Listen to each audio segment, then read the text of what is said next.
लेकिन एक दिन कामना जग गई मन में कि इतना धन है, वैभव है, विद्या है, सब कुछ है, इतना यश है, पूरी चर्चा है, सभी तो मेरे अनुगत हैं। आत्मदेव कहता है क्या नहीं है मेरे पास, लेकिन इसका उत्तराधिकारी नहीं है, इस वैभव का भोक्ता कोई नहीं है।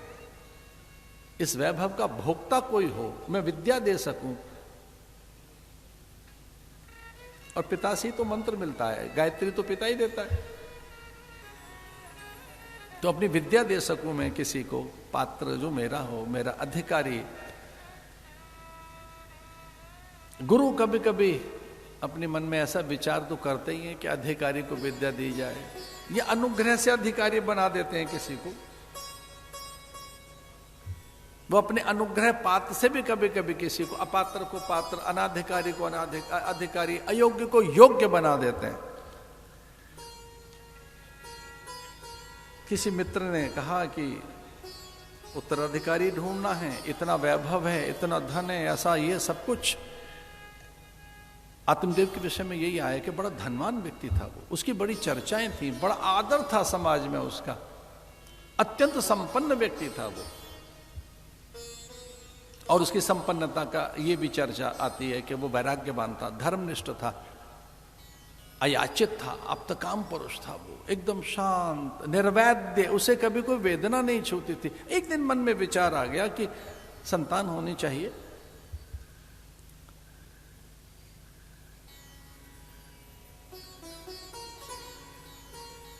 पहुंचा अपने गुरु के पास, जैसे दशरथ पहुंचे थे।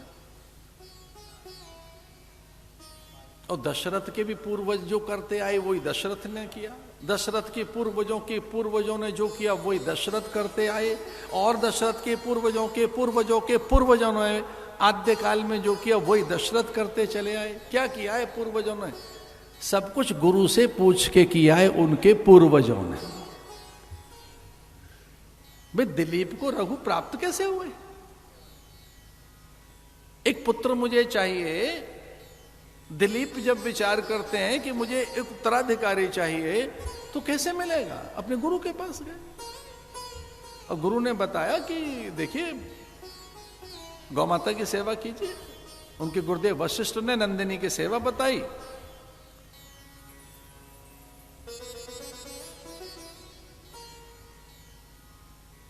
और वो जहां वो बैठती वहां बैठ जाते, जो वो खाती वो खाते, वो जब जगती तब वो जग जाते। 21 दिन के बाद नंदिनी ने आशीर्वाद दे दिया। रघु भी तो अपने गुरु के पास गए। ये खटवांग, दीर्घदमा, दीर्घबाहु, ये सब गुरु की कृपा से ही तो पुत्र पैदा हुए हैं, या अच्छे योग्य अधिकारी। अज तो सीधे ही वशिष्ठ के अनुग्रह का परिणाम है। अज भी बिना वशिष्ठ के अनुग्रह के पैदा नहीं हुए। और अज ने भी यही बात कही कि मैं आपकी कृपा का प्रसाद हूं, तो एक ऐसा पुत्र हो जो जितेंद्रिय हो, प्रसन्नात्मा हो, जो विष्णु का रूप हो। मुझे ईश्वर चाहिए जो मुझे जीत ले।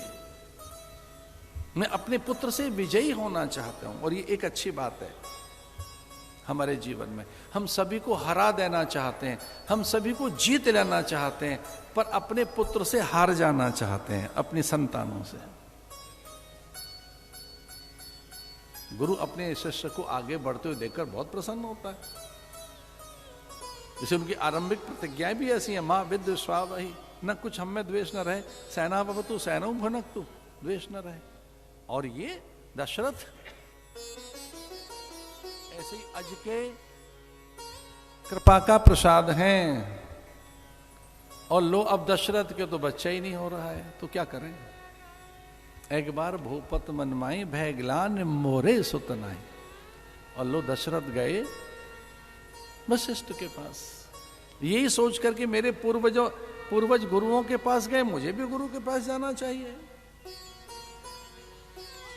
गुरुदेव ने श्रृंगी के माध्यम से यज्ञ कराया। श्रृंगी ऋषि ने 1 वर्ष का व्रत कराया, 1 वर्ष का। राजा दशरथ और कौशल्य आदि 1 साल तक श्रृंगी के आश्रम में रहे। और उसके बाद 1 वर्ष के बाद उन्होंने दीक्षा दी और कहा कि ये अनुष्ठान करना है, पुत्रेष्टि यज्ञ कराए। 1 वर्ष के बाद, 1 वर्ष लगातार वो अनुष्ठान में रहे दशरथ। पुत्रेष्टि यज्ञ कराया, गुरुदेव ने जो साधन नियम व्रत बताए वो किए, और खीर प्रकट हुई। खीर के 3 हिस्से कर, आधा हिस्सा कौशल्य, आधे में से दोनों। और लो राम, आत्मदेव को भी यही विचार सूझा कि सब तो है, पर पुत्र तो गुरु की कृपा से, या संतान तो गुरु की कृपा से मिलेगी, चले वहां। प्रणाम करके बैठ गया। गुरुदेव ने कहा था तेरे भाग्य में संतान का सुख नहीं है, संतान का दुख लिखा है।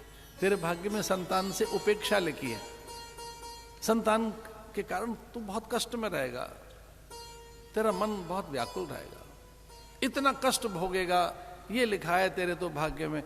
आत्मदेव बड़ा प्रसन्न है कि चलो कम से कम संतान तो होगी, भले ही दुख दे। मेरे भाग्य में संतान से दुख मिला है तो बच्चे से क्या दुख मिलेगा, कितना दुख देगा। साधु ने मना किया कि संतान की कामना छोड़ दे, कुछ और ले ले। बोले नहीं महाराज, तस्याग्रह समालोक्यम फल मेकम से दत्तवान।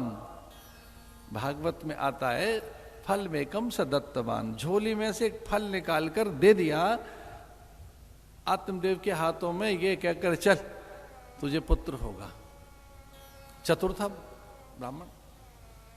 आत्मदेव ने कहा हमारा पुत्र तो कैसा होगा? उन्होंने कहा पुत्र प्रज्ञावान, शीलवान, ऊर्जावान होगा, योगी होगा, त्रिकालदर्शी होगा। पुत्र तेरा भगवत भक्त होगा, विलक्षण दार्शनिक होगा, सामान्य पुत्र नहीं होगा, योगी होगा। वो ऊर्ध्वरेता ब्रह्मनिष्ठ पुत्र होगा, श्रोत्रिय पुरुष होगा। पुत्र तेरा सामान्य नहीं होगा। तेरा पुत्र अगर यूं बंजर भूमि को देख लेगा तो हरी भरी हो जाएगी, अभागे का भाग्य जग जाएगा। वो तो यहां तक कहने लगे सूखा पेड़ हरा हो सकता है, अगर तेरा पुत्र सूखे पेड़ को भी देख लेगा तो जा ये फल अपनी पत्नी को दे देना। प्रज्ञावान, गुणवान, शीलवान पुत्र की प्राप्ति होगी और ये फल दे देना।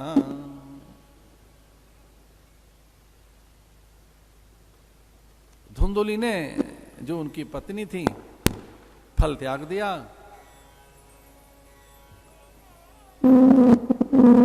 और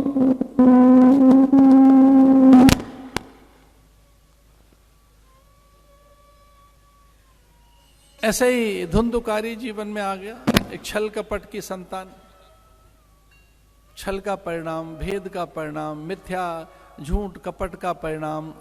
घर में लुकाव छुपाव दुराव न हो, परिवार में मैत्री प्रीति समन्वय हो, एक मत हो। परिवार में पति पत्नी, हाँ 2 तन होते हैं पर मन एक ही होता है। जब पति और पत्नी के 2 मन बन जाते हैं तब परिणाम अच्छे नहीं आते। पति और पत्नी के जैसे 2 तन तो हैं पर मन एक हो, एक ही संकल्प हो, एक ही उद्देश्य हो। धुंधली ने, धुंधुकारी आ गया जीवन में और वो गौकर्ण पुत्र संतों के सानिध्य में चला गया। विद्या अध्ययन की उसने, वेद अध्ययन किया और ये धुंधुकारी ने अपयश कर दिया। ये दूध कीड़ा और व्यसनों में, कुमार्ग में, कहते हैं ये ऐसे नर्तकियों के यहाँ वो पंच वैश्याय माने विषय ही है, शब्द स्पर्श रूप रस गंध में उलझ कर। कहते हैं वैश्याओं ने, नर्तकियों ने धुंधुकारी का द्रव्य भी छीन लिया और मुंह में कपड़े ठूंसकर ज्वलनशील पदार्थ से जलाकर धरती में दबाकर चंपत हो गई। वो 5 जो आई, ये ऐसे ही सारी इंद्रियां, वह में उपभोक्ता, ये हमें ऐसे ही लूट कर ले जाएंगी इंद्रियां।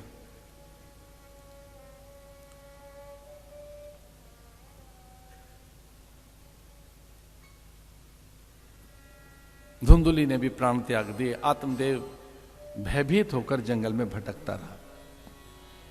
देहे स्थिमांसरुदिरैभिमतिं त्यजत्वं जायासुतादिषु सदा ममतां विमुञ्च पश्यानिशं जगदिदं क्षणभङ्गनिष्ठं वैराग्यरागरसिको भवभक्तिनिष्ठा धर्मं भजस्व सततं त्यज लोकधर्मान् सेवस्व साधुपुरुषान् जहि कामतृष्णाम् अन्यस्य दोषगुणचिन्तनमाशु मुक्त्वा सेवा कथा रसमहो नितरां पिबत्वम्। धर्मं भजु सततम। गोकर्ण ने अपने पिता को समझाया, अपने भाई के कल्याण के लिए गौकर्ण ने कथा आरंभ की। शुक्र शास्त्र कथोज्वलम ज्ञान यज्ञ करिष्यामि। भागवत का विधान है कैसे हो।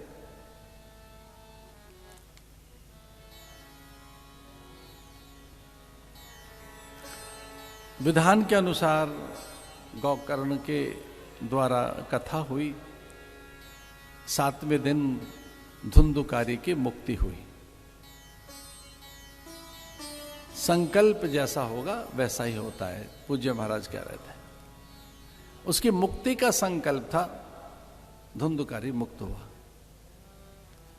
यहां तक भी है कि हम किसी की मुक्ति के संकल्प से भी यहां बैठ सकते हैं। किसी के उद्धार के लिए, पाप प्रायश्चित के लिए।